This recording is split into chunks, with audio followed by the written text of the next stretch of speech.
নমস্কার, আমি তপন কুমার। আপনাদেরকে সত্য পথ দেখানোই আমার কাজ, তাই চ্যানেলটিকে অবশ্যই লাইক, সাবস্ক্রাইব এবং শেয়ার করবেন। আজকের বিষয়, অন্যের কাজে নাক না গলিয়ে নিজের ব্যাপারে চিন্তা ভাবনা করুন, নিজেকে সময় দিন, নিজের ক্যারিয়ারের প্রতি ধ্যান দিন, নিজের ভুলগুলোকে নিজে শুধরে সমাজে একজন সুন্দর ব্যক্তিত্ব রূপে নিজেকে প্রকাশ করুন।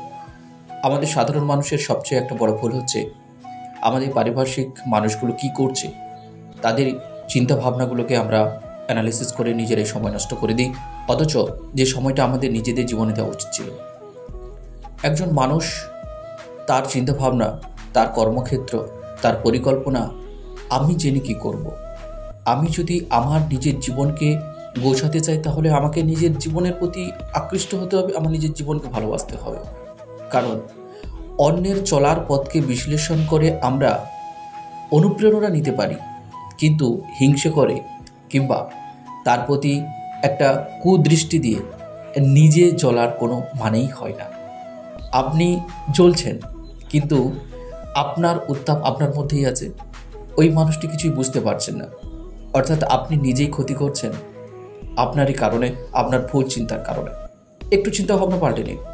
আপনি সকাল থেকে রাত পর্যন্ত কেবলমাত্র আপনাকে পরিপুষ্ট করার জন্য, আপনি নিজেকে উন্নতি সাধনের জন্য আপনি আপনার ভুলগুলোকে অ্যানালিসিস করবেন। কে কি করছে, কে কি খাচ্ছে, কার সঙ্গে কথা বলছে, কি প্ল্যান করছে, কে কার সঙ্গে দেখা করছে, কে কার সঙ্গে কীরকম বিহেভিয়ার করছে, এগুলো নিয়ে আপনার মাথা ব্যথার কোনো কারণ নেই। কারণ আপনার প্ল্যান আপনি নিজে তৈরি করুন।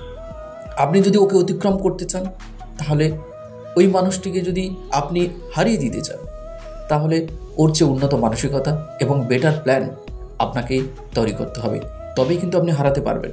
সমালোচনা করে, হিংসে করে কোনো কিছু করা যায় না, কিংবা কাউকে পরাজিত করা যায় না। তাতে আপনি নিজে কিন্তু নিজে থেকেই পরাজিত হয়ে যাবেন। সেটা ভেতর থেকে, সেটা কেবলমাত্র আপনিই বুঝতে পারবেন। তাই কারোর বিরুদ্ধে সমালোচনা নয়, নিজের বিরুদ্ধে নিজেই সমালোচনা করুন। এবং প্রতিযোগিতার হিসেবে যদি আপনি কাউকে দেখেন, তাহলে তাকে হারানোর জন্য আপনার কাছে বেস্ট প্ল্যান থাকতে হবে, যে প্ল্যানটা অতীব বুদ্ধিমত্তার সঙ্গে আপনাকে কাজে লাগাতে হবে। তাহলে আপনি অন্যকে পরাজিত করতে পারবেন। তাই হিংসে নয়, কিংবা রাগ নয়, প্রতিহিংসা পরায়ণতা নয়। নিজেকে ভালোবেসে, নিজের কাজকে ভালোবেসে, নিজের দক্ষতা ও জ্ঞানের উপরে নির্ভর করে আপনি আগামী দিনে এগিয়ে যাবেন। তার জন্য নিজের প্রতি ধ্যান দিন। আশা করি কথাগুলো সবার ভালো লেগেছে। সবাইকে ধন্যবাদ। সবাই ভালো থাকবেন।